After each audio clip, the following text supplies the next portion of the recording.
जी नाज़रीन अस्सलाम वालेकुम। आज ईद का दूसरा दिन है। प्रोग्राम जज्बा इसार पब्लिक न्यूज़ की जानिब से ईद की स्पेशल ट्रांसमिशन।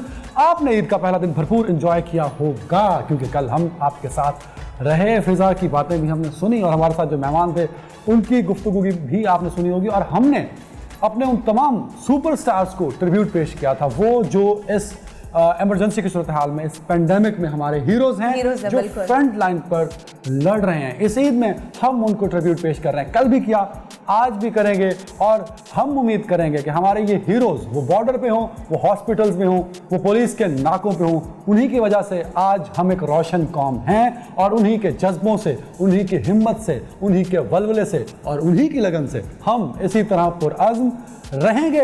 उन सबको सल्यूट और आप सबको ईद का दूसरा दिन मुबारक बहुत मुबारक हो। और अदनान, आई गेस आप एक्साइटमेंट में बताना भूल गए, ये है अदनान हैदर और मैं हूँ फिजा रियाज और मैं हूँ हस्बे मामूल अदनान हैदर। जी हाँ, हम लोग कल भी हल्ला गुल्ला हमने किया, ईद की खुशियों को सेलिब्रेट किया मिल के पब्लिक न्यूज़ के साथ और हमारे साथ हमारे हीरोज़ मौजूद थे। आज भी हम अपने हीरोज़ को सलाम पेश करेंगे, ट्रिब्यूट पेश करेंगे उन तमाम लोगों को जो कि इस कोरोना वायरस की सूरत हाल में ईद को पीछे छोड़ के, अपनी फैमिलीज़ को पीछे छोड़ के अब आज भी ड्यूटीज़ कर रहे हैं ताकि वो कोरोना पेशेंट जो कि हॉस्पिटल्स में आ रखे हैं, वो रेस्क्यू इदारे जो कि उनको रिकवर करने के लिए उनको लेकर जाते हैं हॉस्पिटल्स, उन तमाम लोगों को हम ट्रिब्यूट पेश कर रहे हैं कि हम आपको भूले नहीं हैं, हम आपकी खिदमतों को सराहते हैं। हम जानते हैं कि आप लोग अपनी फैमिलीज़ को, अपनी खुशियों के मौके को पीछे छोड़ के अपनी फ़राइज़ सर अंजाम दे रहे हैं। तो पब्लिक न्यूज़ उन्हें सलाम पेश करता है। इन हीरोज़ का साथ दीजिए और इन हीरोज़ का साथ दिया जा सकता है SOPs को फॉलो करते हुए।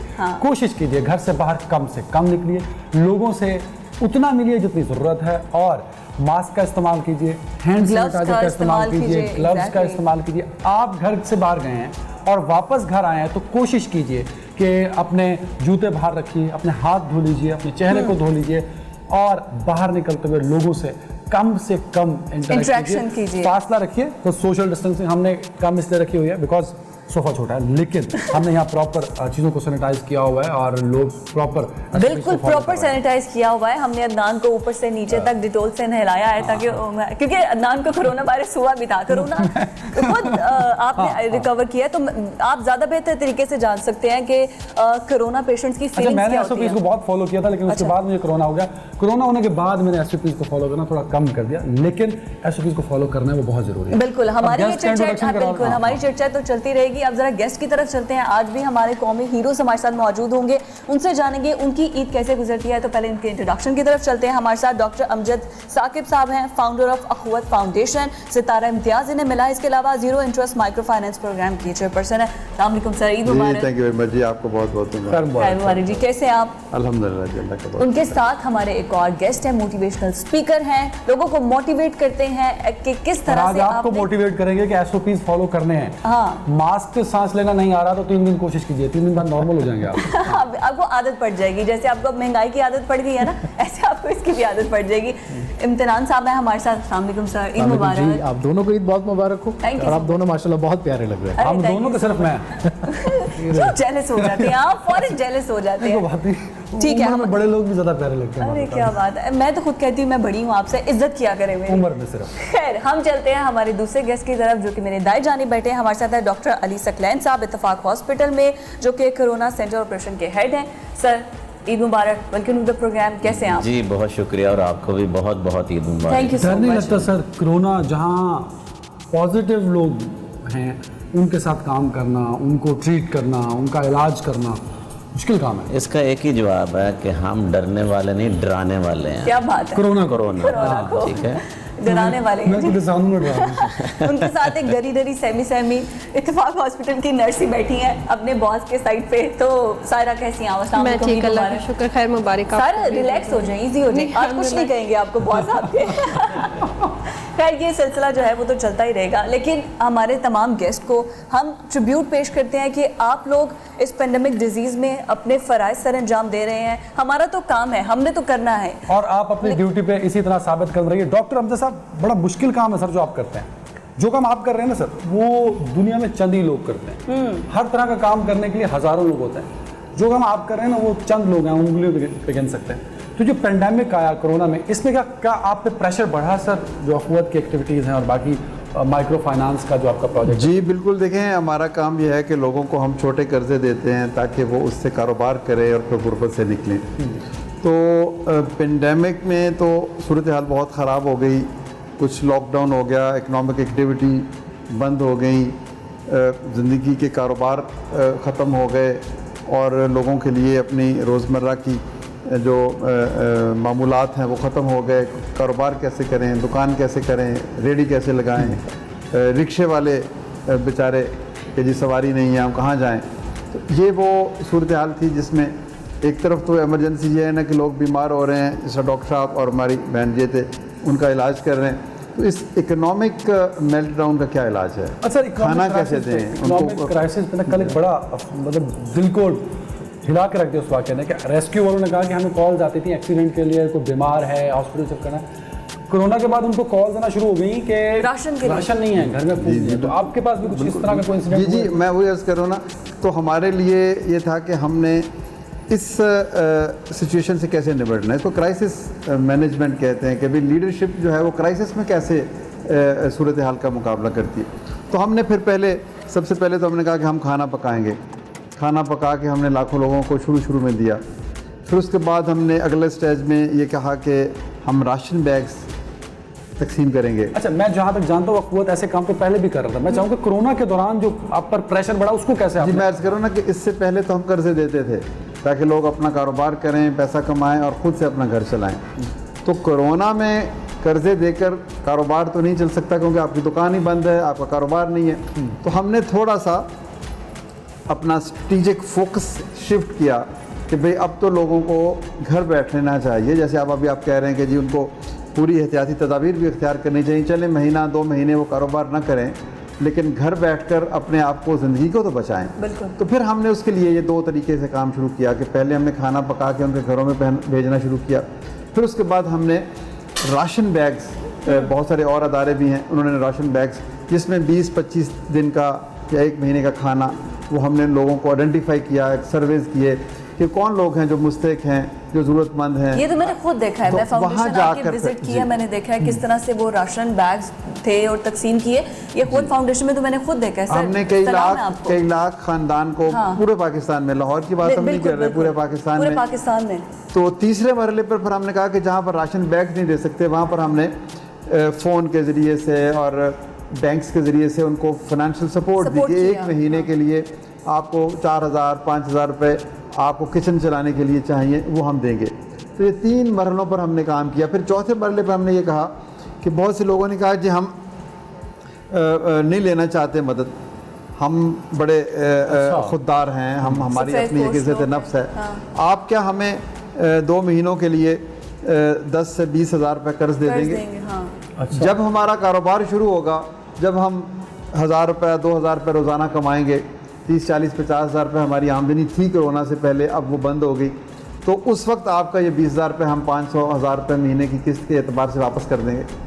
यानी हर शेड्स के लोग हैं हमारे मुआशरे में, जो लोग ज़रूरतमंद हैं, इंतहाई ज़रूरतमंद हैं, कोई माजूर है, ये सिचुएशन आई थी क्योंकि मुझे याद है कि डॉक्टर्स, कराची के डॉक्टर्स ने एक प्रेस कॉन्फ्रेंस की, उन्होंने कहा कि आप लॉकडाउन तो कर रहे हैं तो कहीं लॉकडाउन के चक्कर में जो आपकी इकोनॉमी है वो बैठ जाएगी और लोग कोरोना से कम और भूख से ज़्यादा मरना शुरू हो जाएंगे। क्या ऐसा हो सकता है? नहीं, अल्हम्दुलिल्लाह भूख से देखें, ये आपकी सोसाइटी की स्ट्रेंथ है। पाकिस्तान में अल्हम्दुलिल्लाह इस सदर मुश्किल के बावजूद कोई शख्स आप नहीं कह सकते कि भूखा मर गया या फूड राइट्स हो गए। हमारे मुआशरे में एक दूसरे की मदद का जज्बा इतना मौजूद है कि मुमकिन नहीं है कि आप देखें आपके हमसाये में बस वो पॉजिटिविटी दिखानी है, सिर्फ हम नेगेटिविटी काम ये है कि करना है। ये इसका थ्रेट मौजूद है कि जब खाना नहीं मिलेगा तो लोगों को नुकसान होगा, बट उस थ्रेट को उसका मुकाबला करने के लिए कौम बाहर निकली है। तो मुकाबला करने के लिए डॉक्टर्स हैं ना हमारे साथ। सर, पहले तो मुझे ये बताएं, आपकी ईद आज दूसरा दिन है, पहला दिन कैसे गुजारा? आज ये नहीं से पूछती कि आपने कहा मैं कोरोना को डराता हूँ, किस तरह डराते हैं? नहीं, पहले मैं ईद का पूछ लूँ ना, फिर उनसे वो मेथड हम भी पता कर लें। जी, पहले नंबर पर तो बहुत शुक्रिया आपका और आपके चैनल का। मुझे सबसे ज़्यादा जो खुशी है वो इस बात की है कि कम से कम ईद का जो यूजुअल जो टीवी चैनल्स का प्रोग्राम होता है ना, वो एंटरटेनमेंट का होता है, लेकिन मेरा ख्याल है कि मैं फ़र्स्ट टाइम देख रहा हूँ कि आपने जो मेडिकल कम्युनिटी है लाजमी बात है कि आपने जो वॉरियर्स का लफ्ज़ इस्तेमाल किया, फ्रंट लाइन पे हम लोग थे कि जो अभी तक भी इसके जो है ना लड़ रहे हैं, तो ये अप्रिसिएशन जो आज आपका चैनल कर रहा है, इससे डेफिनेटली मुझे बहुत खुशी, और डेफिनेटली मेरी जो कम्युनिटी है वो भी उसके मोटिवेशन लेवल और मोरल्स कम से कम इस बात तक तो ज़रूर बढ़ेंगे कि कम से कम मुल्क में इस बात को अप्रिशिएट किया जा रहा है और सराहा जा रहा है। क्योंकि माजरत के साथ अनफॉर्चुनेटली डॉक्टर्स के बारे में हमारी जो सोसाइटी है वो प्लस माइनस अपने नजरियात रखती है। देखिए, अगर कोई जंगी हालात में भी काम कर रहे हैं तो वो सिर्फ डॉक्टर तो हैं जहाँ पे हॉस्पिटल में इस वक्त ये जो सारी पैंडेमिक में से जो पूरी दुनिया गुजरी है और पाकिस्तान भी उसका पार्ट रहा है, और जिस तरीके से हमने पिछले जो कम से कम ये जो 2 महीने का अरसा जो पीक लेवल हमने गुजारा है, यकीन माने कि ये लाइफ का एक बड़ा डिफरेंट जो है वो तजर्बा है। ख़ास तौर पर आप उस डिज़ीज़ के साथ लड़ रहे हैं, ख़ास तौर पर आप उस महाज पे लड़ रहे हैं जहाँ पे कोई गाइडलाइन आपके पास नहीं है, वैक्सीन नहीं है, आपके पास कोई ऐसा हथियार मौजूद नहीं है कि जिससे आप फौरी तौर पर उसको काबू कर लेंगे। तो ये जो जंग थी ना, ये एक ऐसी दुश्मन के साथ थी जो आपको नज़र भी नहीं आ रहा, जिसका आपके पास मौसर हथियार भी नहीं है। लेकिन मैं लाजमी तौर पर सल्यूट पेश करूँगा अपनी कम्युनिटी को इस लिहाज से कि पाकिस्तान जैसा जो एक थर्ड वर्ल्ड कंट्री जहाँ पे हेल्थ सिस्टम भी उतना स्ट्रॉन्ग नहीं है, हमारे पास फैसिलिटीज़ भी उतनी नहीं थी, तो इसके बावजूद जिस शिद्दत के साथ और जज्बे के साथ ये काम अल्लाह के फजल से या अल्लाह ताला ने हमसे करवाया है, मैं समझता हूँ कि ये बहुत फ़ख्र की बात है अपने मुल्क के लिए ये सर्व करना। ब्रेक का वक्त है नाज़रीन, बढ़ते हैं ब्रेक की जानिब।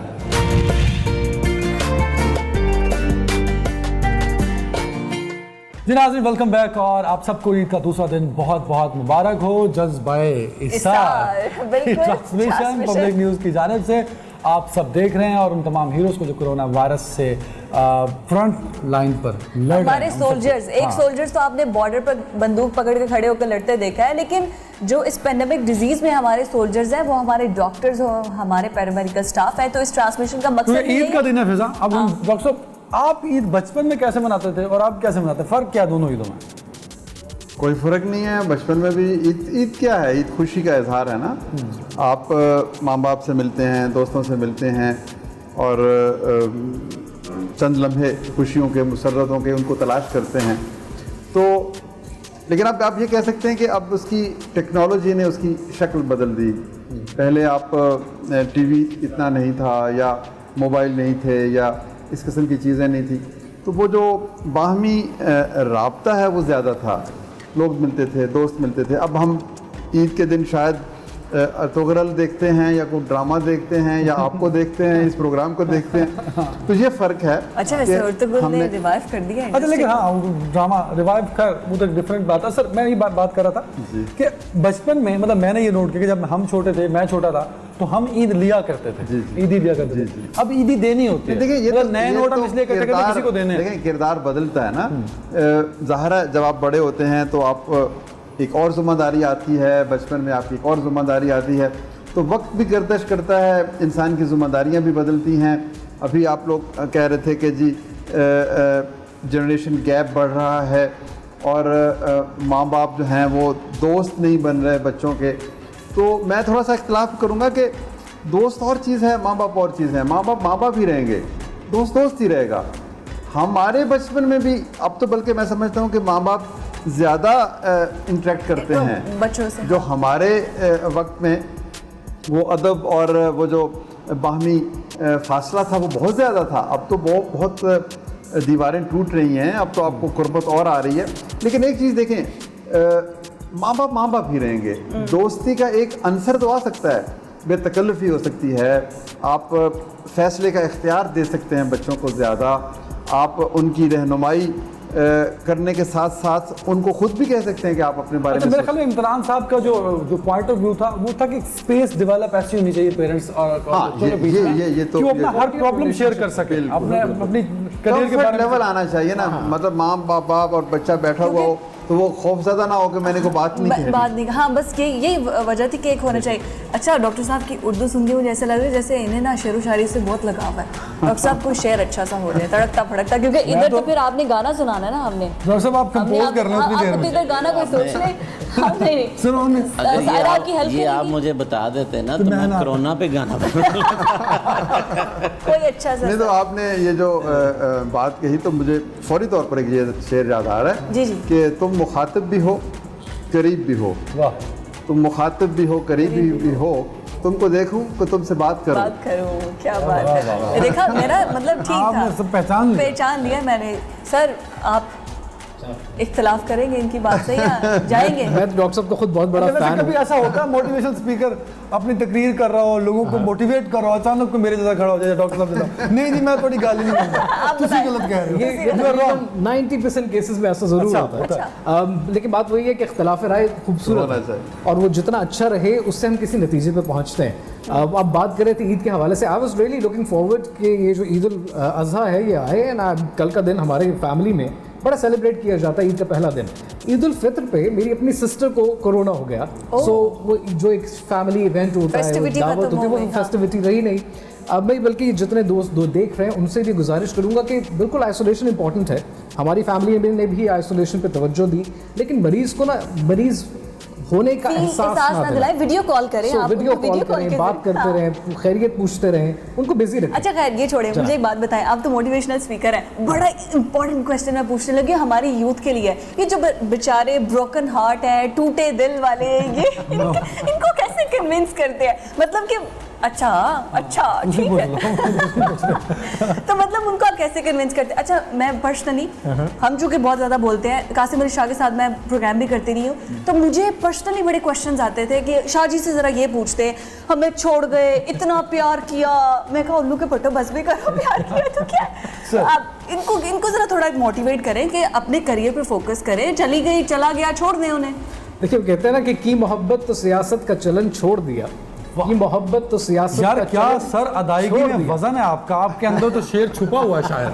हम अगर प्यार ना करते तो हुकूमत करते। क्या बात है। ये सिलसिला रहेगा, मेरा ये मानना है हर इंसान पे। जो प्राइम मिनिस्टर नहीं बना सबने मोहब्बत की, इसलिए हुकूमत नहीं। अच्छा वैसे फिजा का फोकस भी आपकी तरफ था, दिल टूटने जुड़ने के मामले में। बड़े बड़े किस्से मुझे पता है, आप छोड़ दें बेचारे। अच्छा दिल एक बार टूटता है, मिस्टर अदनान का कुछ 4 बार अलग जगह से दिल टूटा है। हर बार मेरी नहीं ये बहुत पर्सनल बातें चली जाएंगी, हर बार बच्चे कुछ ना टूट जाए।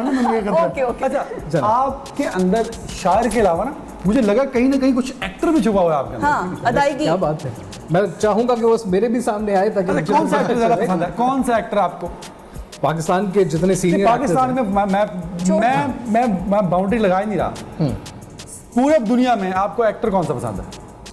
फिरदौस जमाल सर। फिरदौस जमाल का एक्टिंग का कोई डायलॉग बोल के दिखाइए जल्दी से। कोई एक्टिंग का डायलॉग, उनके चंद एक डायलॉग जो कि मन चले का सौदा से। कोई वो सवाल पूछते हैं ख़याम सरहदी साहब कि जी मेरा एक और सवाल है, दीन के हवाले से एक और सवाल है। तो कहते हैं यार कब तक तुमने सवाल बने रहना है, वाह, कब तक तुमने इसको इम्प्लीमेंट करने का वो जिक्र करें कि कब तक तुमने इस पर अमल करना है। अच्छा एक्टिंग भी कर दी? अब मैं ये नहीं कर पाऊंगा। पसंदीदा एक्ट्रेस तकरीबन तमाम एक्ट्रेसेस नहीं सारी पसंद नहीं, कोई एक ऐसा हो, जैसे कल हमारे साथ मीरा जी थी, तो कोई ऐसा नाम? सानिया सईद। अच्छा she's a class always, so mashallah always great sir, चाहे स्टेज पे हो चाहे वो ड्रामा में हो, so she's a class। हाँ she's a class, अच्छी एक्ट्रेस है वो, अच्छी एक्ट्रेस। अच्छा आपको कौन सा एक्टर पसंद है? हम जरा अपनी नर्स की तरफ आ जाए, बिल्कुल ही गुमसुम। सर उन्हें इजाजत दे दे बोलने की। सर गल सुनो, ਤੁਸੀਂ ਕਹਿ ਕੇ ਆਏ ਹੋ बेटा ਉੱਥੇ ਵੀ सपोर्ट नहीं रहने। मैं तो ये सोच रहा था बल्कि आउट ऑफ हॉस्पिटल एनवायरनमेंट है तो ये बड़े। अच्छा आप फिल्में देखती होंगी जी। कौन सा एक्टर पसंद है आपको? मुझे वैसे तो वो एक्टर अच्छा लगता है जिसके अंदर कोई एक्टिंग के साथ कोई मैसेज होता है। तो हमारे इधर आजकल जितनी भी फिल्म इंडस्ट्री, अब तो पाकिस्तान ने भी बहुत ज़्यादा इस चीज़ को अपग्रेड किया है अपनी मूवीज़ में, बट एक्टिंग में फिर भी जो है ना एहसन खान और ये दानिश तैमूर, इन दोनों की एक्टिंग अच्छी लगती है। लाइक वो एक्टिंग के साथ अपना मैसेज। डायलॉग है जो आप दिल में बोलते रही हो कभी? किसी का, दानिश का, एहसन का, किसी का नहीं, ऐसा रिपीट कभी नहीं किया उनका। ये हो नहीं सकता। सायरा जी देखें, या तो कह दें अदनान हैदर तुम्हारा सवाल मेरे लिए इंपॉर्टेंट ही नहीं है, मैं जवाब नहीं दे रही, या बताएं, ये हो ही नहीं सकता ना, कोई ना कोई डायलॉग तो सायरा कॉरिडोर में गुजरते हुए मरीजों को देखते हुए बोला करती होगी। कोई फिल्मी मरीज आए कभी? बहुत सारे आते हैं, लेकिन अच्छा। वो तो मतलब अब कुछ इस तरह के भी होते हैं जो सिर्फ गुनगुना के ही बात करते होते हैं, लेकिन उनके साथ स्पेसिफिकली साइकेट्रिक इशू होता है। नॉर्मली ऐसा कोई भी बिहेव नहीं करता है जिनका साथ गुनगुना के कैसे, मतलब मुझे मेडिसिन दे दे कुछ इस तरह से? नहीं, मेडिसिन लाइक वो इस तरह से करते हैं कि आप उनसे अगर कोई बात करना चाह रहे हैं या उनको कुछ समझाना चाह रहे हैं तो वो बीच में अपनी टोन ऐड कर देते हैं, रिदम ऐड कर देते हैं। जैसे कोई सिंगर बैकग्राउंड शो कराता है उसी तरीके से वो प्रेजेंट करते हैं, जैसे मैं एक सिंगर हूँ, स्लो म्यूजिक के साथ स्टार्ट करेंगे। अच्छा सारा, अगर आप एक्ट्रेस होती तो किस तरह का रोल करना पसंद करती? सजल अली। सजल अली का कौन सा करेक्टर, कौन सा उनके ड्रामे, कौन सा आर्टिस्ट, कौन सा करेक्टर उसका कौन सा करेक्टर, उनके बहुत सारे करेक्टर्स हैं जो मुझे पसंद हैं। कि आप आई हैं एक हॉस्पिटल में, आप पेशेंट हैं और मैं डॉक्टर हूँ, मैं आपकी बात नहीं सुन रहा और आपको इमरजेंसी, आपको लगता है कि अगले चंद मिनटों में शायद आप मर जाए अगर आपका ट्रीटमेंट न किया, तो क्या मतलब किस तरह के डायलॉग होंगे? शुरू हो जाए। सजल अली का जो मतलब प्ले जिससे मैं इम्प्रेस हुई थी, यकीन का सफ़र, उसमें उसने मेडिकल ही अपने बोलिए ना डायलॉग, बोलिए खुद ही लिख के बोल दीजिए। खुद ही लिख के कैसे तुम तो नकली डॉक्टर हो, मेरे पास ओरिजिनल डॉक्टर बैठे हैं, आप मेरा इलाज कर दें। बात ये है 6 महीने से कोरोना आपने एक नई चीज में डाल दिया उसका कोरोना की वजह से उनके अंदर का आर्टिस्ट तो ना मारिए ना, वो तो निकलने दीजिए। घर जाके रूटीन इतनी टफ होती है, टीवी ड्रामास देखती हैं? जब से ये कोविड स्टार्ट हुआ है एक्टिविटीज़ बहुत कम हो गई हैं। अच्छा मैंने सॉरी इंटरप्ट करो, मैंने एक चीज़ देखी है, मैं जब भी हॉस्पिटल में जाता हूँ ना तो नर्सेज ने ना वो उनके नीचे वो जो होता है ना उनका टेबल होता है, उनके नीचे ना वो नीचे वो ड्रामे देख रही होती है, ऊपर नॉर्मली बिहेव हो रहा है कि वो बैठी, तो ऐसा कुछ होता आपने भी करती? हमारे इंस्टीट्यूट में ऐसा नहीं है क्योंकि हम लोग इत्तेफाक एक प्राइवेट सेटअप है और यहाँ पे इन चीज़ों को बहुत केयरफुली देखा जाता है कि पेशेंट केयर पे हम लोग कोई कॉम्प्रोमाइज़ नहीं करते। मोबाइल फोन्स ड्यूटी स्टार्ट होते ही लॉक पे रख दिए जाते हैं। अच्छा, लॉक पे रख देते हैं। इनको सर इतनी सख्ती क्यों है? मतलब पीएम में बनाया हुआ है पाकिस्तान मिलिट्री एकेडमी। अच्छा ये सख्ती नहीं है, अच्छा सख्ती नहीं है, फोकस्ड होता है। फिर एक्चुअली ये है कि जिस तरह अभी आपने बात की है, क्योंकि अभी वैसे तो मोबाइल जो है ना ये एक रैपिड वे ऑफ कम्युनिकेशन है। जिस तरह बहुत सारी चीज़, मैं अपने ऑफिस में हूँ तो मुझे वहाँ पे एक्सरे हुआ है, फटाफट उसने पिक बनाई है और एक्सरे मुझे भेज दिया, बजाय इसके कि वो मेरे तक आए। तो हम जो टेली मेडिसिन का ये जो कॉन्सेप्ट है, लेकिन एक्चुअली ये है कि जिस तरह मैंने बताया ना कि अब आपने उसको वीडियो फिल्म बना दी, हो सकता है कि वो डॉक्टर को मैसेज कर रही हो सकता है कि वो वहाँ पे एक्सरे कर रही हो, लेकिन आपने ये कर दिया कि नहीं जी, चूंकि नर्स ने वो मोबाइल पकड़ा हुआ, अदनान साहब ने देख लिया, मीडिया वाले मैंने बहुत दफा देखा और एक दफा तो मैंने वाकई फिल्म देखते हुए देख लिया, मतलब कितना गवर्नमेंट हॉस्पिटल नहीं होता है। अच्छा सर ये बताइए, बिल्कुल, लेकिन ये है कि हमने डॉक्टर साहब कर रहे हैं डिले ताकि हम ब्रेक पे चले। मैं सर 3 दिन भी मैंने शो कंटिन्यू करना पिया ना, ये करांगा जब तक गाना नहीं सुनना ना सर, ब्रेक नहीं होनी। आपने कहा था फिर बैठे बैठे कंपोज कर लें, तो फिर कंपोजिशन ही सुने। अब मैं कुछ नहीं कह सकता, जो आगे सर इट्स अ टैलेंट। हाँ, कोरोना कोरोना तू जान बचा, कुछ ना मिलेगा यहाँ, तू भाग जा, क्योंकि दिल पाकिस्तान जा पाकिस्तान, दिल पाकिस्तान जा पाकिस्तान। क्या बात है सर, वेरी गुड। ये हिडन टैलेंट था वैसे आपका। मुझे नजर आ रहा, उन्होंने कहा जी कि बना दें, मैंने कहा चलो बनाने में कोई अर्ज नहीं, लेकिन that was a good one. लोगों पे भी बहुत शुक्रिया आज के अब के इस सेगमेंट के चारों मेहमानों का, नाज़रीन वक्त ब्रेक का। लेकिन जज्बा इसहार की जो ट्रांसमिशन है ईद के हवाले से पब्लिक न्यूज़ के ऊपर, वो जारी सारी है ब्रेक के बाद। नए मेहमानों के साथ मिलते हैं, स्टे ट्यून्ड।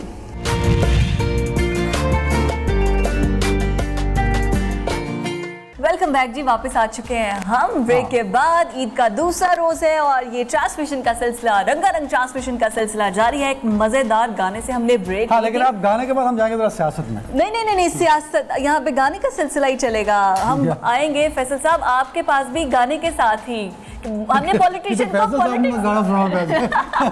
हमने पॉलिटिशियन पॉलिटिक्स करते देखा है। फरमाइश हुई जवानी में या कॉलेज के बेगम ने जमाने में? की होगा। क्या हो गया? अब मैं भी जवान हूं। Young man. ये कहने कि मुझे जवान बनाओ, बोले सारी दुनिया जवान है। जवान है, सर, फैसल साहब, कभी गाने की फरमाइश हुई हो आपसे और आपने पूरी कर दी हो? देखिए, आप सब माशाल्लाह अच्छे कॉलेजेस और स्कूल्स में पढ़ के आए हैं, स्कूल कॉलेज यूनिवर्सिटी में, तो आपको मौका भी मिलता रहता है, डिमांड्स भी होती हैं और वही सही टाइम होता है। उसके बाद जब आप प्रैक्टिकल लाइफ में आ जाते हैं तो फिर आपका यकीनन जो है अच्छा, जो वो प्रोफेशन फिल्म होता है कौन सी उसी पे थी आप जो आखिरी फोकस मतलब होता है। आपने सिनेमा में देखी? मैं फॉर्मर नाइट हूँ और मैंने बहुत सारी फिल्में जो हैं वो सिनेमास में देखी हैं, जो अब मुझे एग्जैक्ट तो याद नहीं है कि मैंने लास्ट कौन सी देखी, लेकिन बहुत सारी फिल्में देखने का इत्तेफाक हुआ। तो कोई ऐसा करैक्टर, कोई ऐसा डायलॉग, कोई ऐसी सिचुएशन जो याद रही हो आपको कि वाह क्या फिल्म थी यार? देखिए, टाइटैनिक जो है जब देखी थी तो उसकी एक एक चीज़ जो है मैं समझता हूँ कि बड़ी इंपॉर्टेंट है। अच्छा, वो याद है, क्या बात है, बड़ा जेम्स choice। कैमरॉन की बनाई चलो फिल्म। उसमें से हीरो हीरोइन का नाम पूछ लें। ओ हीरो तो ना चलो वो कितना अच्छा सर, कोई अब फरमाइश अगर हम लोग कर ही रहे हैं तो अब हमने सियासत में तो देखा आपको कोई हाँ, लेकिन गाना, चॉइस कोई दे दें गजल, फैसल कोई भाई को चॉइस दे दें हाँ, फिजा। मैंने वही है, कोई पोइट्री गाना, की- कोई हाँ, पोइट्री, हाँ, कोई गजल, कुछ भी। जो आप कहते हैं मैं वही सर हम तो कहते हैं गाना गाना, सुनाओ। सर, गाना। इतना बड़ा मेरे घराना ख्याल में बैठो, मुझ तक गाना अगर इन्होंने पहले ना गाया होता तो मैं जरूर आपको दो बोल सुना देता, लेकिन आप गजल की बात आ गई है तो मैं गजल हाँ वो दिल ही क्या जो तेरे मिलने की दुआ न करे, वाह रे वाह। वो दिल ही क्या जो तेरे मिलने की दुआ न करे, मैं तुझको भूल के जिंदा रहूं खुदा न करे। कौन थी क्या सर? बात ठीक है, कौन थी सर? ये ठीक है। सर कौन थी सर? मैं अगले अगले अंतरे पे जाने देना। कौन थी सर? सर आप सुन ले उसके बाद में आपको हाँ जी। अपने घर भी सुना जाना है। है, सुना है मोहब्बत उसको दुआएं देती है, वाह अच्छा, वाह। सुना है मोहब्बत उसको दुआएं देती है, जो दिल पे चोट तो खाए मगर गिला न करे, करे। वो दिल ही क्या जो तेरे मिलने की दुआ दुआ न न करे, करे। मैं तुझको भूल के जिंदा रहूं खुदा न करे। ये ठीक है नहीं मरता कोई जुदाई में, वाह। ये ठीक है नहीं मरता कोई जुदाई में, खुदा मगर किसी को किसी से जुदा न करे, क्या वो बात दिल ही क्या जो तेरे मिलने की दुआ न करे, अन्ना मैं तो- तुझको भूल के अन्ना तो जिंदा शायर ने रहूं नहीं किया सर। खुदा न करे। सर क्या बात है सर, शायर very ने good। इतनी दफा नहीं कहा कि ये दिल ही क्या तेरे मिलने की तो दुआ न करे। सर, अभी तक तुसी हर दुआ- मिसरे बात पाया हुन दसना पेगा सर। Who was she यही? मैं समझता हूँ कि ही सॉरी जो शी थी वो आज मेरी जिंदगी का हिस्सा है। क्या अच्छा बात ये है। हर मर्द शादीशुदा मर्द का यही जवाब होता है, भले शादी के दिन पहली मुलाकात हो रही है कि ये जो पोइट्री करता था मैं।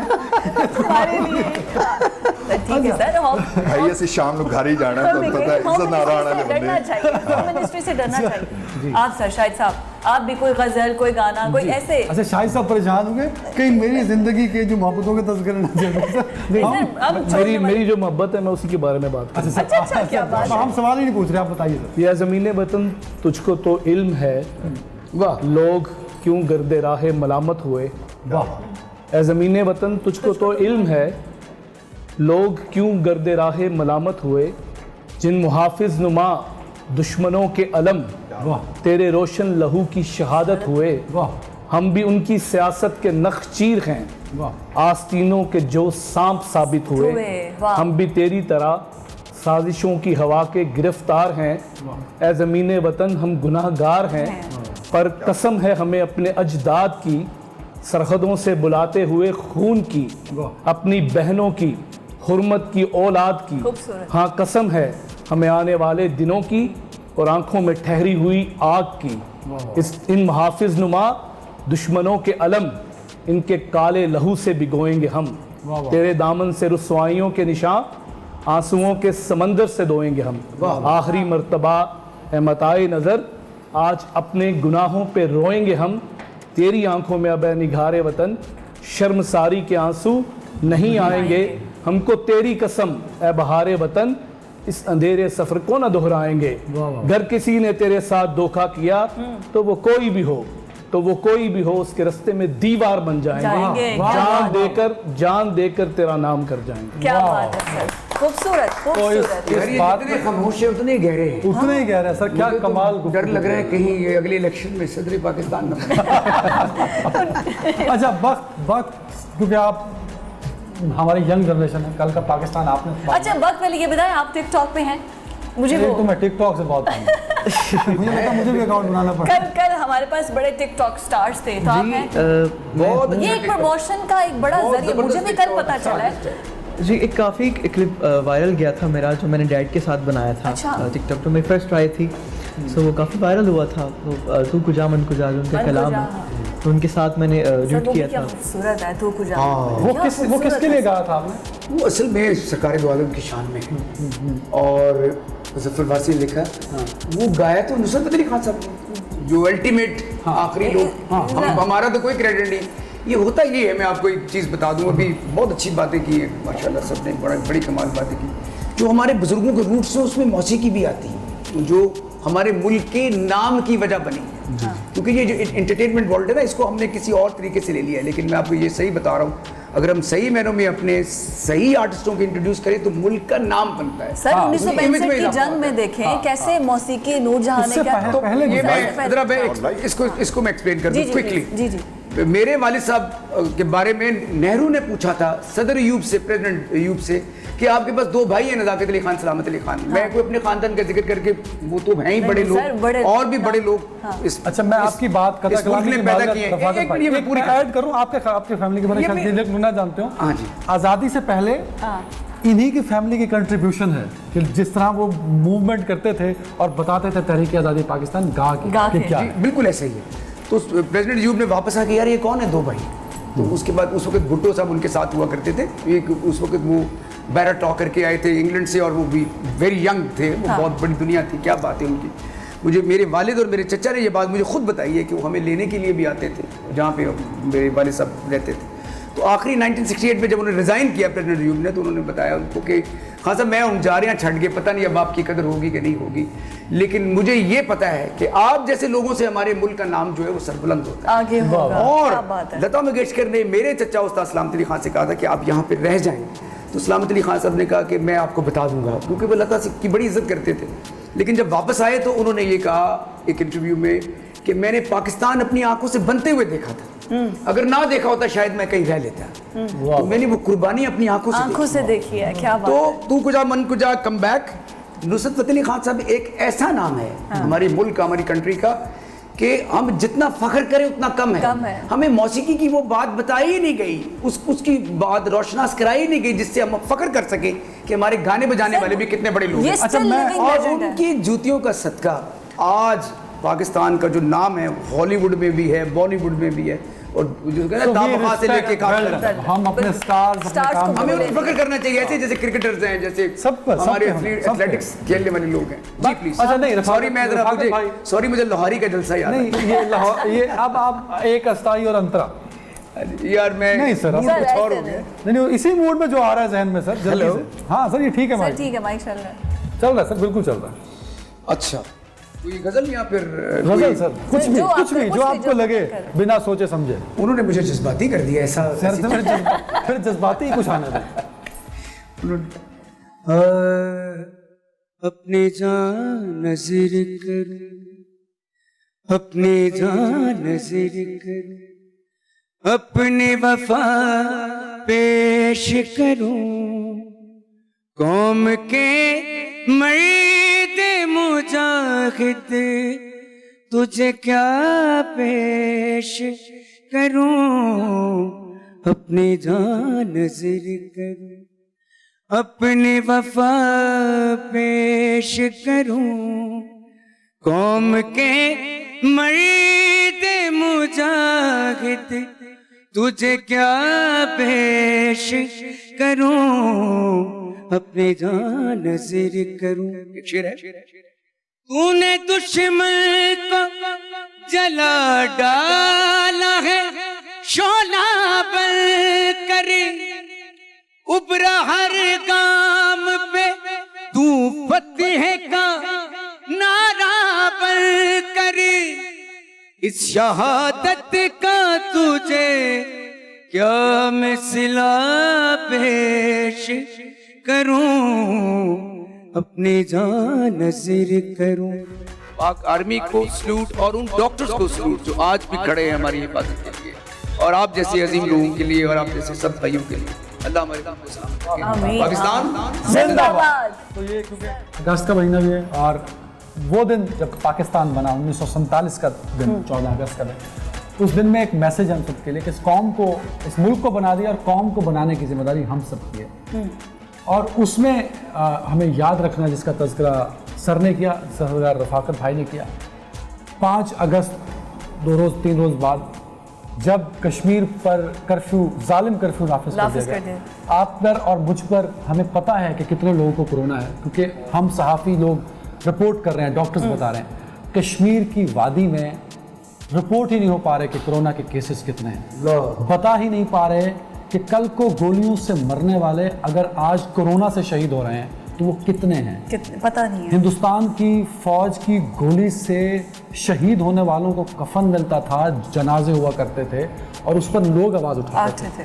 पर कोरोना की वजह से वो लोग अपने घरों में शहीद भी हो रहे हैं और अपने घरों में बिना जनाजे के दफन भी हो रहे हैं। और क्योंकि बाहर नहीं निकल पा रहे, रिपोर्ट नहीं हो रहा, तो हमारी बहनों की इज्जतें मजीद गैर महफूज हो गई। अगर आप इजाज़त दें तो मैं कश्मीर के हवाले से कुछ सर जरूर जरूर जी। फना की राहें बका के रस्तों की हम सफ़र हैं। वाह।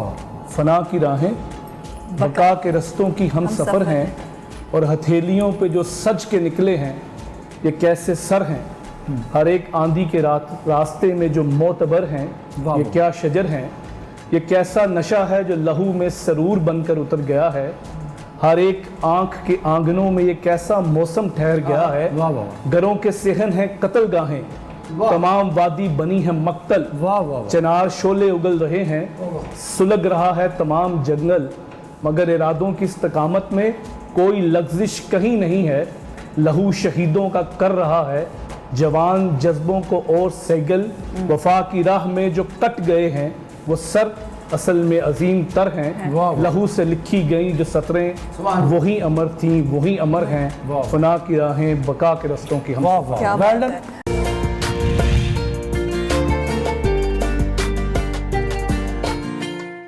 जी नाज़रीन, वेलकम बैक। और ईद की ट्रांसमिशन जज्बा इंसार जारी और सारी। आप सबको हमारी तरफ से, पब्लिक न्यूज़ की जानिब से ईद मुबारक। यकीनन आप SOPs को फॉलो कर रहे हैं, क्योंकि बहुत ज़रूरी है SOPs को फॉलो करना दौर में। SOPs को फॉलो करना हमारी ट्रांसमिशन का मकसद भी यही है कि एक तो ट्रिब्यूट पेश करें, दूसरा आपको बार बार रियलाइज करवाएं कि आपने SOPs को फॉलो करना है, और साथ साथ हम आपको खूबसूरत मेहमानों से भी मिलवाते रहें। तो 2 लोग अभी हमारे पास हैं, रफ़ाकत भाई और बख्त रफ़ाकत अली, और जबकि 2 नए लोगों ने ज्वाइन किया है, जिनमें पाकिस्तान का एक बहुत बड़ा नाम, एक बहुत बड़ी सिंगर, जिनके गाने आप हमेशा से सुनते आए हैं और सुन रहे हैं, बहुत अच्छा गाती हैं, हुमैरा अरशद साहिबा। कैसी हैं आप? ईद मुबारक। आपको भी ईद मुबारक, और जितने लोग इस वक्त मुझे देख रहे हैं उन सबको मेरी तरफ से ईद मुबारक। खैर मुबारक। और आपका ड्रेस बहुत अच्छा है। आज मैं समझ रहा था कि मैं ही बहुत सोना लग रहा है, तो आपके आने के बाद मैं अपना लेकिन मैंने पहले भी मेकअप में गई थी कि बहुत प्यारी लगी। ये है माशाल्लाह प्यारी। बहुत शुक्रिया। कैसी हैं आप? ईद मुबारक मेरी तरफ से भी आपको। और हम अब चलते हैं अपने दूसरे गेस्ट की जानिब। आकिब अंसारी ने हमें ज्वाइन किया है, जो कि ग्लोरी इवेंट्स एंड PR उसके चेयरपर्सन है। सर अस्सलाम वालेकुम। कैसे हैं आप? ईद मुबारक। मुझे पता है आपको बहुत लॉस हुआ है। हम आपकी सारी रुदात सुनेंगे और बताएंगे गवर्नमेंट को कि क्या हो रहा है, इकोनॉमी, सब कुछ आपसे जानेंगे। मैम आपकी तरफ सबसे पहले हुमैरा साहबा, आपका बहुत शुक्रिया। गुलाम अली साहब से लेके लता साहबा तक भी मैंने उनका भी एक इंटरव्यू किया, उनसे भी मैंने सवाल पूछा, आज रफ़ाकत भाई से भी पूछा, इन सब ने कहा कि तुम बेसुर हो, तुम सिंगर नहीं बन सकते। आज मैंने इनसे पूछा कि सुर जरूरी है, वही सवाल आप बता। इन्होंने कहा नहीं, सुर के बगैर भी मैं सिंगर हो सकता हूँ। कैसे बोला मैम? हाँ, मैंने कहा रैप कर सकते हैं आप, बातें ही करनी। Problem solve. मैं यहाँ गया, मैं वहाँ गया, वहाँ बैठा, वहाँ से उठ गया ना हुआ, यहाँ से चलने लग गया, फिर मैं पानी पीने लग गया, फिर मैं इधर को चले गया। ये भी आप ऐसा भी कर सकते हैं। ये ज्यादा आजकल ट्रेंड में। हाँ, वो भी गाने ही है, मतलब कहने को तो वो गाने ही है। अगर 1 पाउंड फिश से लोग सिंगर बन सकते हैं, तो आप भी बन सकते हैं। आप ऐसा करें, अब 1 पाउंड टर्टल सिंपल अपनी खबरें गा के सुना दिया करें, रैप कर। मैं न्यूज़ कास्टर नहीं हूँ, तो ये आप कर सकते हैं। आप प्रोग्राम को अपना कंडक्ट इस तरह कर लिया करें। वैसे अच्छा मसला, इस पे सोचूंगा मैं, बाद में सोच सकता। अच्छा आप सुना दे थोड़ा सा, फिर मैं और हुमैरा डिसाइड कर लेंगे। मैं इतने 2 लाइनें सुना, सवाल ही पैदा नहीं होता मैं गा सकूं, सवाल ही पैदा नहीं। अगर कोई जब आपका ही नहीं सवाल पैदा होता तो फिर हमसे सवाल। मैं आपको बताऊं, नहीं, आप और आप ना होते तो इन दोनों के सामने हो सकता है, मैं गा सकता, शायद इसके सामने भी नहीं। तो आप तो इतने बड़े सिंगर्स हैं, आप उनके सामने बिल्कुल तो पता चल जाएगा कि आप मिस्टर जीरो है। अच्छा रफ़ाकत साहब, मेरे साहब तो बच्चों नहीं कह रहे हैं, आपका बड़ा पार्ट। अच्छा मैं अगर मतलब म्यूजिक में बहुत नए लोग इंडक्ट हुए, तो कैसा लगता है अब म्यूज़िक के नए लोगों के साथ काम करना? फिर मॉडर्न टेक्निक्स बहुत ज़्यादा, आपने वक्त का गाना सुना तो उसमें वक्त का नज़र आया, वो चीज़ जो घराने से आ रही है, लेकिन उसमें बहुत ज़्यादा इंस्ट्रूमेंट भी थे, चीज़ें भी थी, तो कितना मुश्किल हो गया म्यूज़िक आजकल के?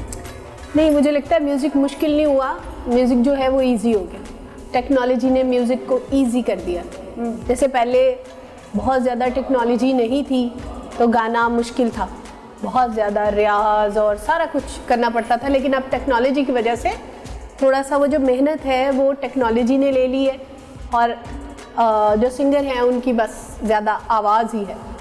तो अब टेक्नोलॉजी से मुझे लगता है कि ये अच्छा चेंज, मतलब जैसा आपने स्टार्ट किया था जितनी मेहनत से, अब यंगस्टर्स को शायद उतनी मेहनत नहीं करनी पड़ रही। बहुत सी चीज़ें हैं जो टेक्नोलॉजी से बैलेंस हो जाती हैं। अब बहुत सी चीज़ें टेक्नोलॉजी से भी और दिखावे से भी होती है कि अगर आप गुड लुकिंग है, अगर आप प्रेजेंटेबल हैं, हाँ बिल्कुल, अगर आप पैकेज हैं, वो तो मैं हूँ, अच्छा पैकेज है, तो फिर ज़्यादा अच्छी बात ही बदल दी। हाँ, मतलब कि आप गाते भी अच्छा हैं, आप दिखते भी अच्छा हैं, आपकी आवाज़ जो है वो भी अच्छा है, आप परफॉर्म भी अच्छा करते हैं, तो फिर ऑब्वियसली लोग आजकल उसको ज़्यादा पसंद कर रहे हैं। वक्त के साथ साथ लिसनर जो हैं वो चेंज होते हैं, उनका टेस्ट जो है वो चेंज होता है। अच्छा, वैसे हम सिंगिंग की तरफ जा रहे हैं, हम जरा ईद की बात भी कर लेते हैं। सिंगिंग एक्चुअली खुद अदनान को बस कोई कह दे कि मैं पास हो गया, मैं सिंगर बन सकता हूँ, तो वो आपने कह दिया। बस फिर ये वाली बातें फिर आपको पर्सनली हम बताएंगे, आज फिर ईद की बातें करते। ईद का दिन पहले कैसा गुजरा और कुर्बानी के जानवर आपने खुद पसंद किया? कुर्बानी का जानवर खुद पसंद तो नहीं किया,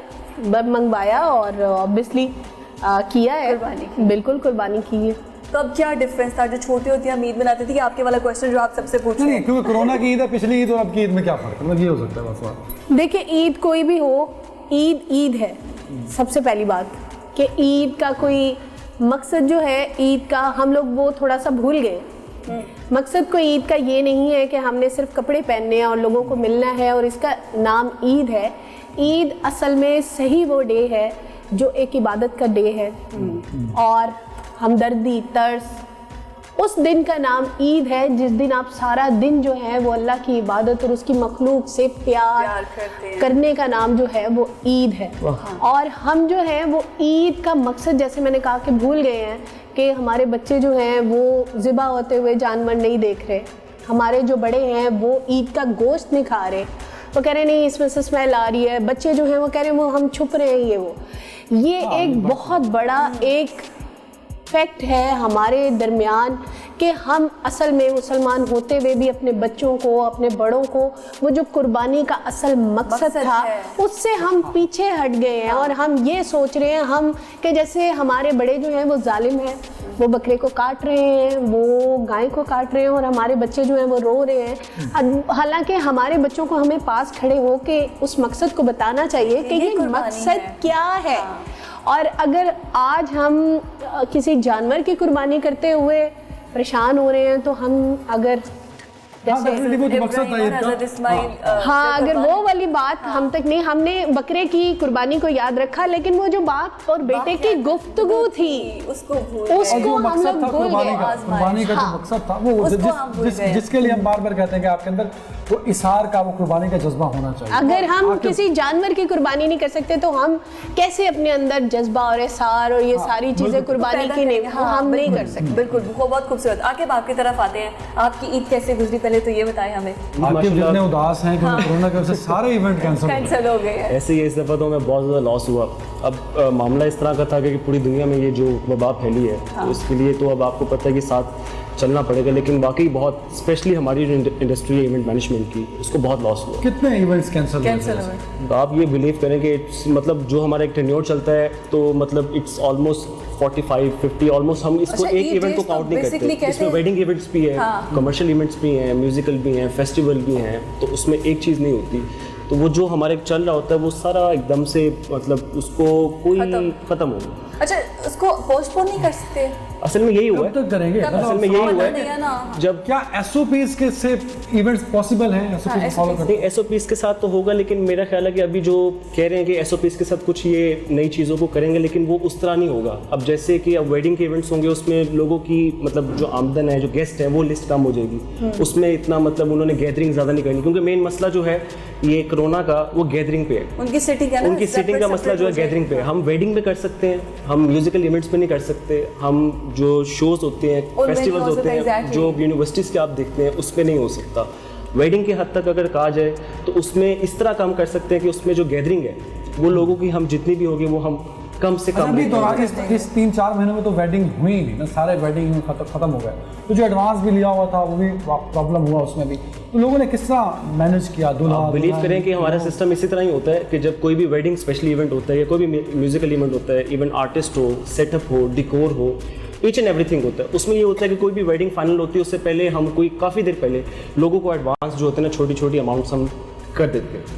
अब वो जब ये पता लगा कि कोरोना का मामला, हम तो समझे कि शायद 1 महीना 2 मंथ्स 3 महीने तक कोई जो है मामला सेट होगा, तो लोगों को भी इसी तरह था कि चले हम कुछ इवेंट को जो है ना, वेडिंग के कुछ बाहर से फैमिलीज आई हुई थी, उनकी मतलब वेडिंग के इवेंट्स थे, तो उन्होंने कहा कि हम पोस्टपोन कर देते हैं 2 महीने 3 महीने। अब वो करते करते इतना को टाइम हो गया।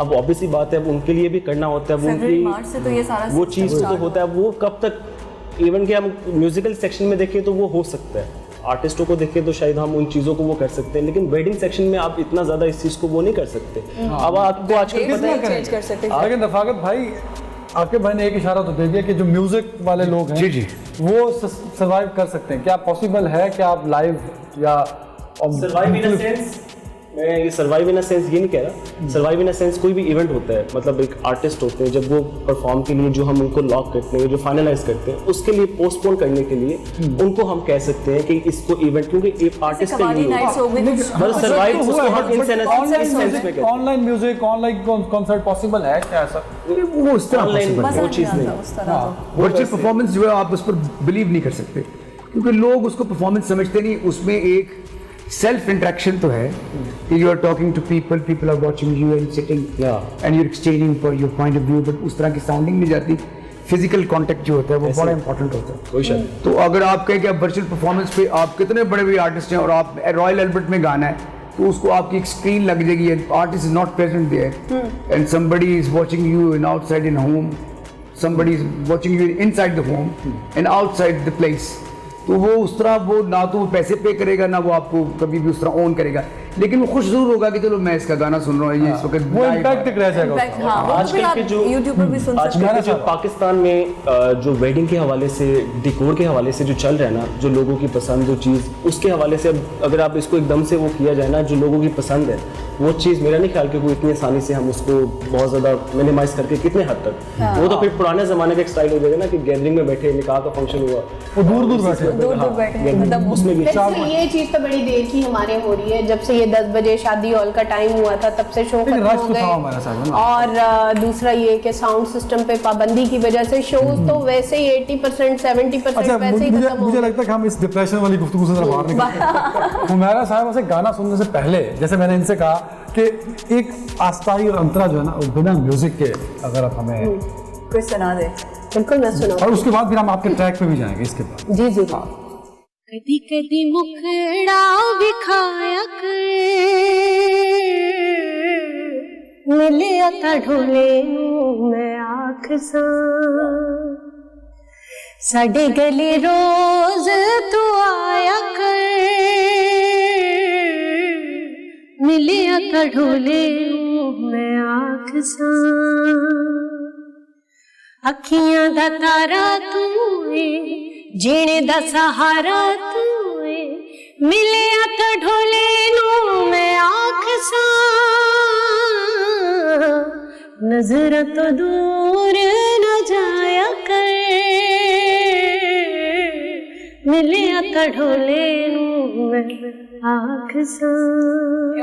अच्छा सवाल मेरा बनता है इसके लिए कि पहले जो गली में खड़ा होता था उस पर आपको एतराज होता था कि गली दी नुकड़े खलो के पान दे कोई दुकान ते करदा की है, अच्छा वो बेचारा आंदा सी ते हुण तुसीं कहंदे कि वो नहीं आंदा, तुहानू वापस गली जाहिर कोरोना हो गया ना, तो हुण बुलाना पै रिहा ओनू।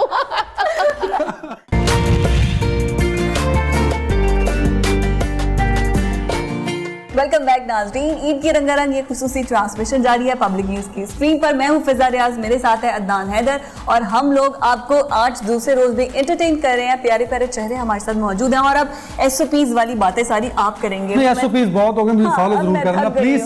फॉलो दिस, आपके लिए जरूरी नहीं है, ये आप हम सबके लिए जरूरी है, आपके आसपास रहने वाले लोगों के लिए जरूरी है। ईद का दूसरा दिन अपने अख्ताम को है, कल तीसरा दिन होगा। यकीनन आपकी ईद बहुत अच्छी गुजरी होगी। हमें 2 नए खूबसूरत लोगों ने ज्वाइन कर लिया है। बिल्कुल, और हमारे साथ नहीं, इनका तो इंट्रोडक्शन हो गया, लेकिन इन्हीं की पार्टी की एक और बड़ी खूबसूरत मुझे पर्सनली बहुत बहुत बहुत अच्छी लगती है और मैं हमेशा यही कहती हूँ, वो हमेशा इतनी फ्रेश कैसे लगती हैं। ईद का दूसरा रोज है, हमारे साथ है हिना परवेज भट्ट। मैम अस्सलाम वालेकुम, ईद मुबारक। सिर्फ नाम इसलिए लिया कि हम क्या बताएं, आप सोशल वर्कर हैं, आप पॉलिटिशियन हैं, आप डिजाइनर हैं, आप बिजनेस वुमेन हैं, इसलिए हमने कहा कि सिर्फ नाम बताएं।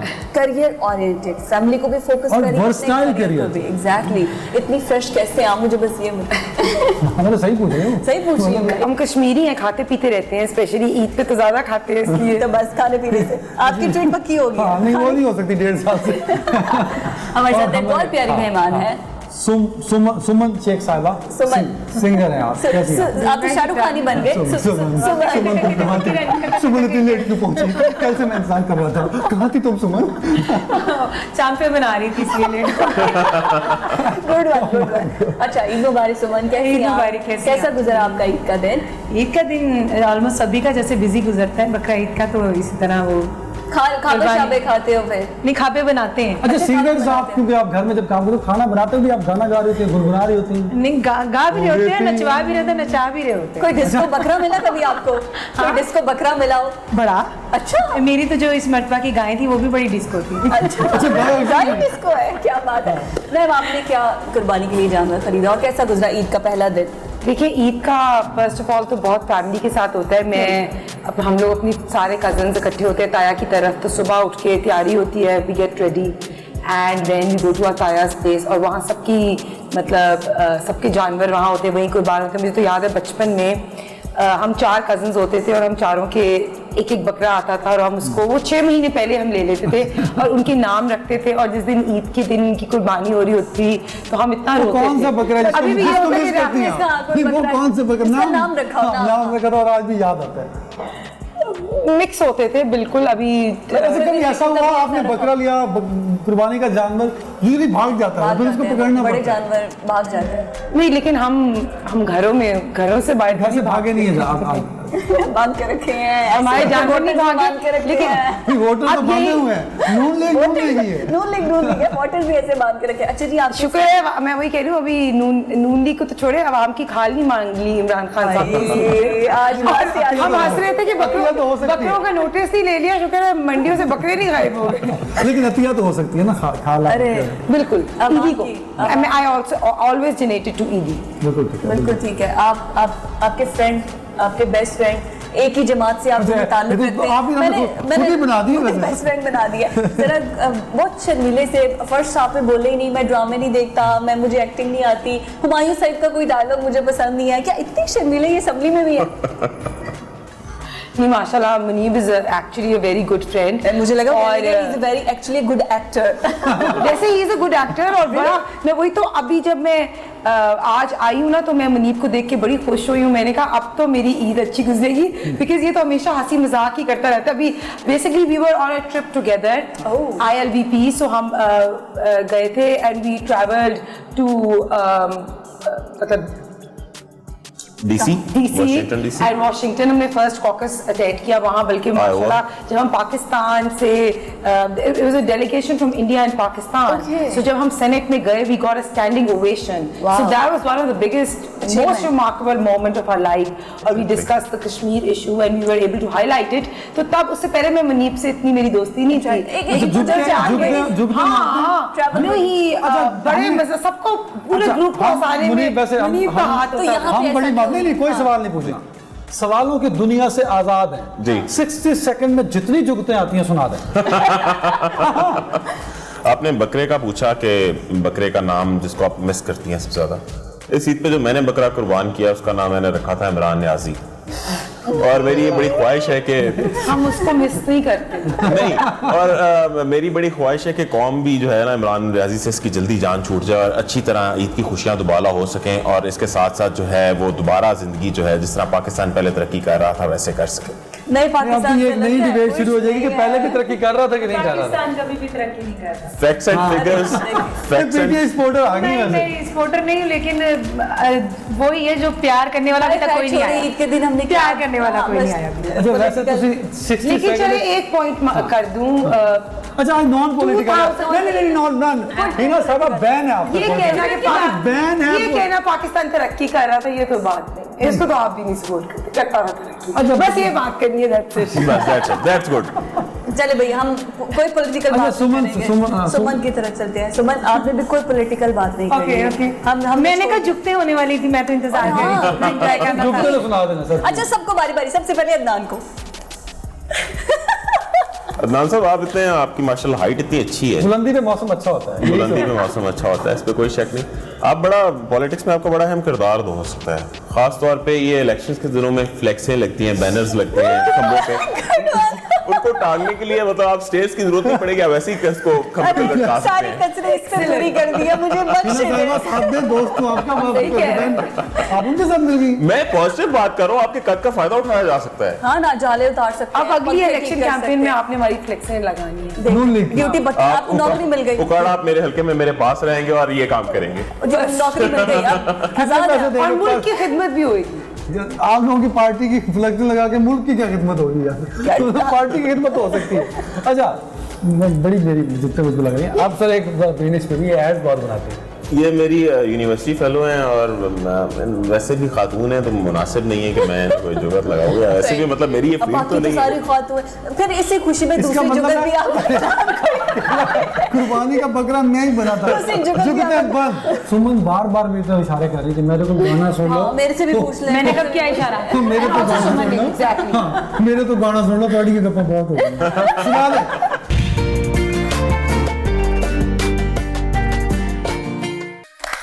Oh my God! What a composition! What a singing! ये गाना जब पहली दफा मैंने सुना तो एक तो इनको देख के साहिबा को देख के लगता ही नहीं कि इन्होंने गाया होगा। देखिए मैं यकीन करा, और गाने के मिड में जाके आपको यकीन होता है खब्बे सजे देख के कोई होर नहीं गा रहे, यही गा रहे हैं। So एक बार फिर क्लैप, मतलब what a wonderful! अच्छा इसको और इनके लिए खास तौर पर आसिम मैंने जब पहली दफा आप दोनों को बहुत वेलकम, बहुत ईद मुबारक, ईद का दूसरा दिन। असल में हम इतने गुम हो गए उस म्यूजिक में, सारे अफेयर्स पुराने याद आ गए, रोए भी बीच में एक दो बार। ये बड़ा मसला है, पुराने अफेयर्स, पुरानी बातें पुरानी हो गई, लेकिन हाँ नवा नहीं शुरू होने देना। अच्छा आसिम साहब जब पहली दफा मैंने सुना इना साहबा तो ये मतलब मुझे इसलिए मुख्तलिफ लगा कि वो लगता था कि शायद खत्म हो रहा है।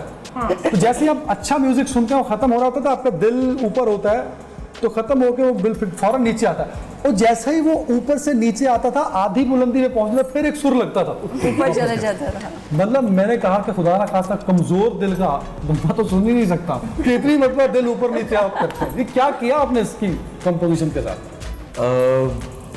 कव्वाली जो है वो वैसे ही शुरू से मेरा चूँकि बहुत करीबी रिश्ता है कव्वाली के साथ, तो मुझे वैसे भी सबसे स्ट्रॉन्गेस्ट मीडियम लगता है ये सिंगिंग का।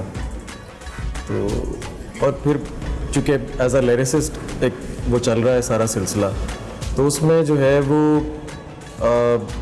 जब तक कॉम्पोजिशन और लिरिक्स का आपस में इस तरह का कोई कॉम्बो ना बने तो कोई भी चीज़ किसी तक कन्वे नहीं करती, और अगर कन्वे करे भी तो सोल जो है वो उसके साथ अटैच नहीं होती। तो मुझे लगता है कि शायद ये गाना जो है वो कुछ बातें करता है जो हर इंसान अपने मतलब की सुन रहा होता है। अच्छा हम बालों का सोचते हैं कि सिर्फ गाना है तो उसमें लिरिक्स होंगे बस, कंपोजिशन बड़ा कम जोर होता है। कुछ गाने होते हैं बहुत कम जो जोर जोर से चीख रहे होते हैं कि हाँ मेरी कंपोजिशन इतनी स्ट्रांग है कि लिरिक्स जो है वो पीछे कहीं रह गया।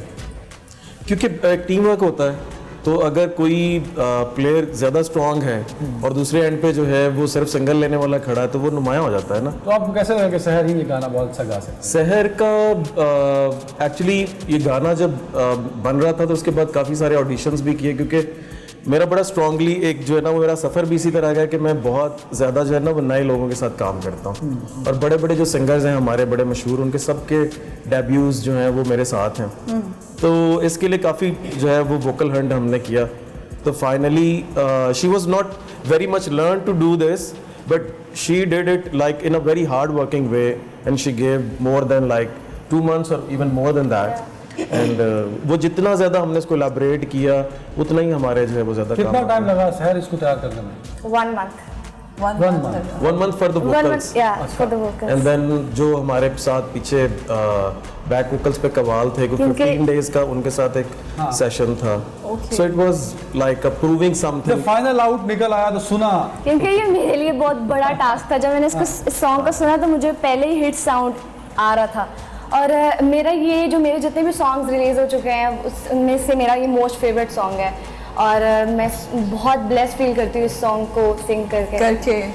जब बाहर आप दोस्तों में बैठती हैं और मिलती हैं तो किस गाने की ज़्यादा फरमाइश होती है? शहर में कौन सा गाना सुनाओ गुनगुना के? पहले ये पूछें कि अब इतना टाइम है इसके पास दोस्तों नहीं सुपरस्टार ना टाइम तो फिर भी निकला। जैसे अब आप आ गई हम पूछ सकते हैं तो सब कभी लोग कहते तो होंगे तो कौन सा गाना? हाँ, मैं अपनी जब फ्रेंड से मिलती हूँ स्पेशली जब रिलेटिव से मिलती हूँ तो बोल का फारा का आता है, उसके बाद इश्क में गाफिर, उसके बाद और जो मेरे अभी जो रिसेंटली चल रहा है मुकद्दर सॉन्ग का ओएसटी वो भी आसिम सर का लिखा हुआ है। आसिम बहुत अच्छा लिखते भी हैं, कंपोज करते हैं। मतलब मसला हो जाता है हमारे लिए कि क्या कहें, कंपोजर बहुत अच्छे हैं कि लिखते हैं।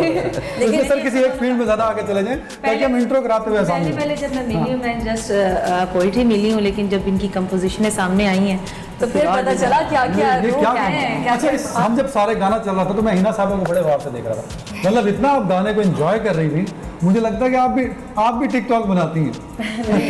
एक तो मैं बिल्कुल इस बात से एग्री करूंगी कि qawwali is the strongest form of medium and team work is very important. So this song is showing the you as a leader coming forward and that's very good. और मैं थोड़ा सा यही कहूँगी कि बिकॉज ईद से पहले भी मैंने असेंबली में भी रेजोल्यूशन जमा कराई थी कि हमारे कल्चरल आर्टिस्ट को बिकॉज फॉर एग्जांपल प्रमोशन कितनी इंपॉर्टेंट है and you know because corona की वजह से काफ़ी देर से इंडस्ट्री बंद रही है, सिनेमाज बंद रहे हैं, मूवीज़ नहीं शूट हो सकी, तो हम सोशल डिस्टेंसिंग मेंटेन करके SOPs फॉलो करके अपनी इंडस्ट्री को प्रमोट करें। और स्पेशली देखिए ऐसे आर्टिस्ट हमारे हैं जिनकी the only sole amount of जो earning है it's through that। आप खुद इतनी प्यारी हैं, आपको भी मूवी ऑफर हुई कभी मॉडलिंग कोई ऐसा? मेरा सवाल तो बाईपास हो गया। छोड़े आप बताएं। आपको पता है मेरी ये फेवरेट है भाई, ये सारे सवाल इनके वाले मेरे हैं। ठीक है, आप I'm a very shy and introvert person and like अभी mention भी इन्होंने भी mention किया और you know like coming out of your shell it's very important and especially अगर आप किसी रोल को अदा करते हैं तो you have to play the character। निकलेंगे तो कुछ so you know for me coming on TV even as a political person has been a long journey। yes So I think acting में कभी बड़ा टाइम है, लेकिन I've never नहीं कभी आई भी नहीं। लेकिन आपने एक सवाल बाईपास किया, इसमें जरूरी नहीं कि आप प्रॉपर एक्टर हो, है टिकटॉक का तो सोशल मीडिया पे बहुत पॉपुलर है। मैं टिकटॉक है ही नहीं, मैं ट्विटर पे बहुत एक्टिव हूँ बस। आप ट्विटर पे तो एक्टिव है लेकिन टिकटॉक देखती तो होंगी ना आजकल यंग टैलेंट। वो मैंने देखा था जब वो हरीम शाह का आया था टिकटॉक। लेकिन जो लिपसिंग आपने बोल के फारा पे की तो आप अच्छा टिकटॉक बना सकते हैं। नहीं, but this song is one of my favorite songs। Like I love it and like looking at you अच्छा आपको so much power coming। नहीं मुझे no I didn't know because मैं वही अभी से पहले भी हमारी बात हुई थी। It's remarkable to see young girls coming forward with so much talent and so much confidence। It's an inspiration for all of us। मैं personally मैं इससे पहले भी ये कहती थी but now I'm really for example like a person like me also the first day I went to the assembly you know हमारी concept फर्क होता है। Why do you know younger people or you know from people from a different crowd औरतों का काम ही नहीं है सियासत में। इसी तरह आप देखो इस तरह की फील्ड में when women come you know if you don't have the family support if you don't have a good team or a good team leader it's very difficult to excel and you have to work hard। इसकी वजह से हम इनकी आवाज़ सुन रहे हैं। बिल्कुल ये बात है और मैं बोलूँगी कि विमेन इश्यूज पर है ना वाकई में बहुत ब्लंट बोलती है और बहुत अच्छा बोलती है। विमेन इश्यूज पर काम भी ये कर रही है, मैं पर्सनली आई विटनेस हूँ इस चीज़ की। खैर है ना वो ये ना देखे है ना कि पीछे की पड़ी टिकटॉक। आप क्या टिकटॉकर हैं? टिकटॉकर अच्छा कभी अपना भी गा के हमने टिकटॉक बनाया, आपने भी बनाए हैं। अच्छा आपके कितने फॉलोअर्स हैं? फॉलोअर्स मेरे ये गल नहीं पूछी थी बहुत सी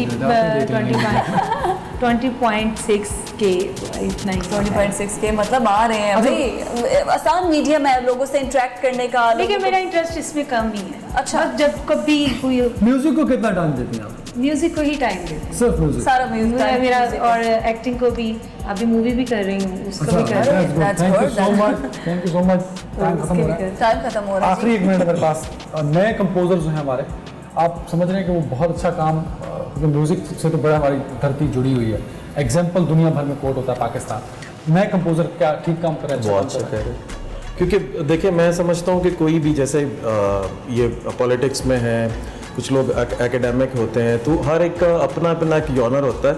जैसे आप देखें नुसरत फ़तेह अली खान साहब का जॉनर अपना था, but at the same time जो है वो आरिफ लोहार साहब जो हैं वो भी अपना काम कर रहे थे, अब्दा परवीन जो है वो भी थी, and at the same time जो है वो बरारुल हक जो है वो अपना काम कर रहे थे। तो वही चीज़ें जो है अभी हम में से, मुझे लगता है कि कोई भी मीडियम हो, इसमें जो ज़्यादा देर तक लगा रहता है वो अपना मकाम बना सकता है।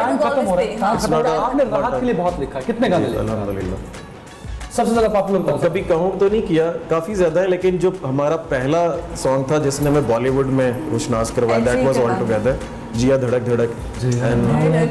अच्छा, ऐसा गाना बेसुरे भी शुरू हो गया गाना यार, ये क्या बात। लेकिन बाकी बहुत अच्छा है। चार्ल्स मिशन का मकसद यही था, 2 दिन डॉक्टर्स को, रेस्क्यू 1112 को, मतलब जितने भी हम रफाही इदारे बुला सकते थे, काम किया ताकि हम ऐसे लोग जिनके। बिल्कुल सही नाज़रीन, टाइम खत्म हो रहा है, बार बार कहा जा रहा है। आप सबका बहुत शुक्रिया, आप सबको मेरी तरफ से, फिजा, रियाज की तरफ से, पब्लिक न्यूज की पूरी टीम की तरफ से बहुत बहुत ईद मुबारक, आने वाली जश्न आज़ादी मुबारक। अपना बहुत ख्याल रखिएगा, SOPs को फॉलो कीजिएगा ताकि ये जो कोरोना ताकि मैं जब खबरें सुनाऊं तो मैं बताऊं कि कम जाते जाते जो कपड़े मैंने पहने हुए नाज़रीन, कल भी मांग के पायसन, आज भी मांग के पायसन।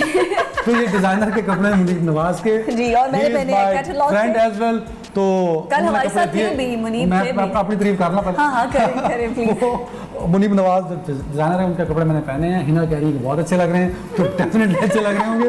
मुनीब नवाज, आपका बहुत शुक्रिया कि मुझे ड्राइवर कहने के बावजूद आपने मुझे कपड़े दे दिए थे। तो वो ड्राइवर नहीं था, वो मैं खुद था जो अपने कपड़े लेने आया हुआ था। आपका बहुत शुक्रिया, बहुत शुक्रिया जी, सबका बहुत शुक्रिया। आपके कपड़े किसने दिए? भी आपके नहीं। मैंने रानो आपा के पहने थे, आज मैंने कैटलॉग पे पहने हैं। भाई क्या करें यार, मजबूर है। खूबसूरत लोगों को वैसे दे रहे हैं। आसिम साहब क्या कह रहे हैं? आसिम साहब कह रहे हैं मैंने कहा आप दोनों अपने कपड़े नहीं पहनते?